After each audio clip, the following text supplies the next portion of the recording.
안녕하세요. 포커스 팩트입니다. 3주간 긴 출장으로 인해서 그동안 여러분 뵙지 못했는데요. 이제 제자리로 돌아왔습니다. 전 대우그룹의 회장이었던 김우중 회장님이 쓰신 책이 있어요. 여러분 잘 알고 계시는 세계는 넓고 할 일은 많다라는 책이었습니다. 정말 세상은 넓습니다. 우리의 사고가 또 우리의 이성과 지성이 많은 분들을 만남으로 인해서 또 나날이 또 향상되는 그러한 효과들도 있을 것 같았던 그러한 시간들이었습니다. 요즘 많은 분들이 세상이 미쳐 돌아간다고 합니다. 그리고 그 중심에 개신교가 있다고 이야기를 해요. 어떤 분들은 심지어 반지성주의 선봉 개신 기독교라고 이야기를 합니다. 그런데요, 개신교인들은 개신 기독교가 보수의 핵심으로 많이 속고 있습니다. 아니, 세뇌당하고 있다는 표현이 맞는 표현 같습니다. 한국 개신 기독교 초기 북한에서 넘어온 목사들이 공산주의를 배척하는 가운데 자연스럽게 그들을 보수라고 지칭을 했습니다. 사실 보수의 의미는요, 공산주의나 사회주의를 싫어한다고 해서 보수가 되는 것은 아닙니다. 보수의 사전적 의미는 새로운 것이나 변화를 적극적으로 받아들이기보다는 전통적인 것을 옹호하고 유지하는 참 좋은 의미를 가지고 있는 단어예요. 하지만 여러분 잘 생각해 보시기 바랍니다. 사실 개신 기독교는 보수보다 진보에 가까운 것입니다. 성경에 예수 모습이 보수의 모습인가요? 성경의 예수는 진보의 인물이며 개혁가였고 또 기존의 잘못되고 반지성적인 집단들에 대한 항거와 사회적 계몽의 운동가였습니다. 그런데 말입니다. 이런 예수의 사상을 변질시키는 한국 개신 기독교 목사들의 행태가 사이비가 아닌가 보여집니다. 분명한 것은 예수는 개혁가이며 진보주의적 사상 계몽가였다는 것입니다. 이 점은 성경을 읽어보시면 누구나 충분히 쉽게 이해할 수 있는 부분들이에요. 예수님께서 이 땅에 오셔서 그의 공생의 기간에 전도와 선교를 하시면서 항상 그들 가까이에는 헐벗고 굶주리고 못 배우고 가난한 자들이었습니다.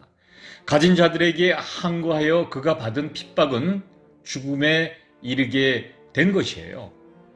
여러분들, 이것이 보수라고 이야기를 한다면은 지금 기독교의 본질은 사이비인 것입니다.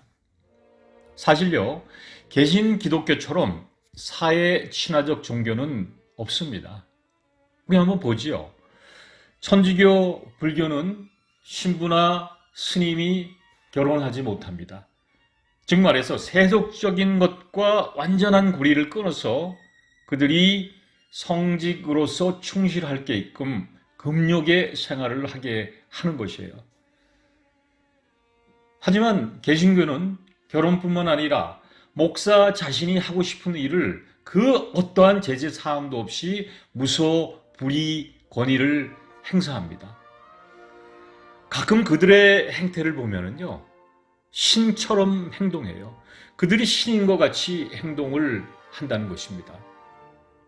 여러분들 외국 여행이나 국내 여행에서 야간에 인천공항에 착륙을 할 때 창밖을 보신 기억들이 많으실 거예요.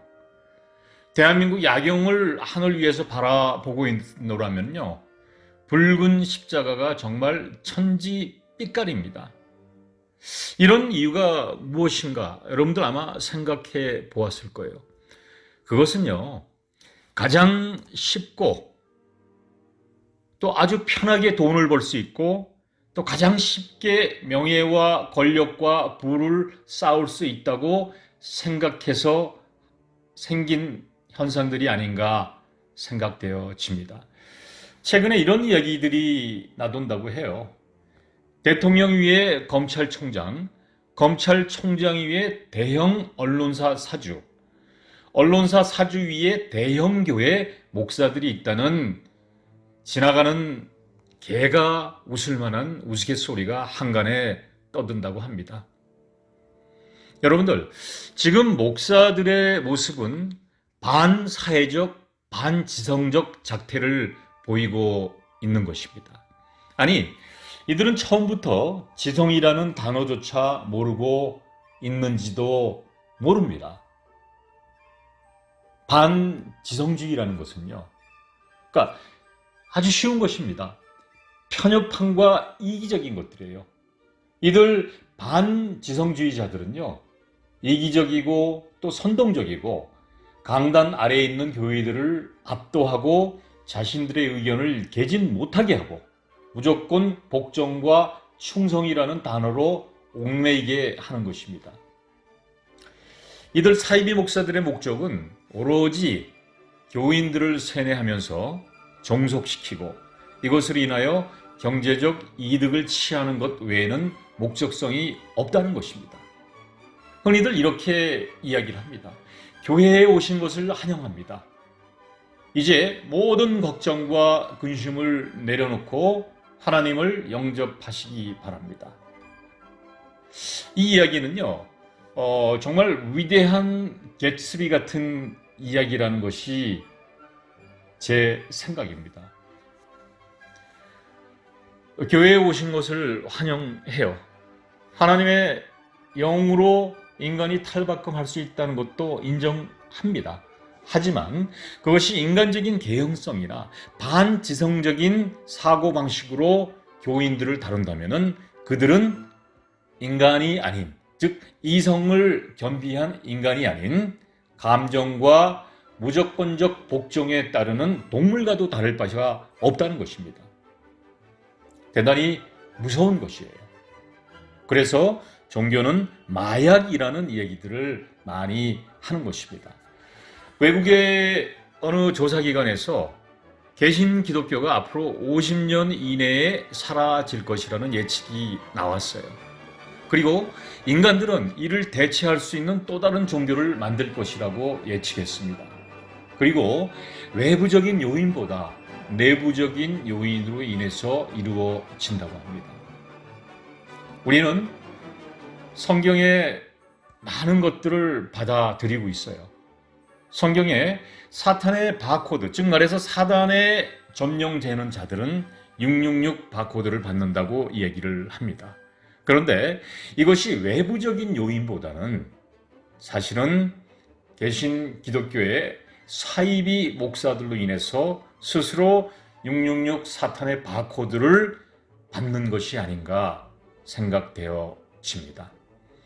마가복음 10장 42절에서 45절에 예수의 실체가 나타납니다. 예수께서 불러다가 이르시되 이방인들의 집권자들이 그들을 임의로 주관하고 그 고관들이 그들에게 권세를 부리는 줄을 너희가 알거니와 너희 중에는 그렇지 않을지니 너희 중에 누구든지 크고자 하는 자는 너희를 섬기게 하는 자가 되고 너희 중에 누구든지 으뜸이 되고자 하는 자는 모든 사람의 종이 되어야 하리라. 인자가 온 것은 섬김을 받으려 함이 아니라 도리어 섬기려 하고 자기 목숨을 많은 사람의 대속물로 주려 함이니라. 또 누가복음 6장 31절에 보니까요. 남에게 대접을 받고자 하는 대로 너희도 남을 대접하라. 또 마태복음 20장 26절에 보니까 너희 중에는 그렇지 않아야 하나니 너희 중에 누구든지 크고자 하는 자는 너희를 섬기는 자가 되고 이것이 예수의 본 모습, 예수의 실체인 것이에요. 예수는 가장 낮은 가운데 섬기라는 것이에요. 이웃을 사랑하는 것입니다. 그래서 고린도 전서에 나온 믿음, 소망, 사랑 중에 그 중에 사랑이 최고라고 얘기를 하는 것입니다. 이것이 예수의 실체예요. 낮은 자 가운데서 섬기라는 것입니다. servant, 종이 되라는 이야기예요. 그런데 지금 대한민국의 사이비 사꾼 이단 목사들 그리고 대형교회 목사들의 모습은 어떻습니까? 이들의 행태는 반지성적인 행태의 선봉장이 되고도 남을 충분한 이유가 있다는 것입니다. 앞서 성경의 말씀, 성경에 나온 것처럼 예수님이 하고자 했던 이러한 사역들은 개혁이었어요. 평등하고 또 사랑으로 이루어지는 공동체를 만들고자 했다는 것입니다. 사회 조직은 각자의 영역이 있어요. 예를 들어서 인사관리, 생산, 즉 각자 자신들의 직종과 업무 부장에 특화되어서 조직을 이루는 것입니다. 그런데 목사들은 어떻습니까? 마치 교인들과 국민들에게 신처럼 행세하고 모든 일들에 사사건건 참견하면서 교인들의 주머니를 사정없이 털고 있는 것입니다.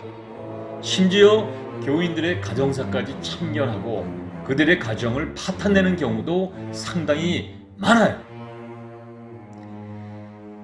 개신기독교가 스스로가 보수라고 생각하는 것은 불안하고 초조한 것입니다. 그래서 사이비 목사들은 내부 결속을 위하여 교인들에게 극도의 공포심을 주입하는 것입니다.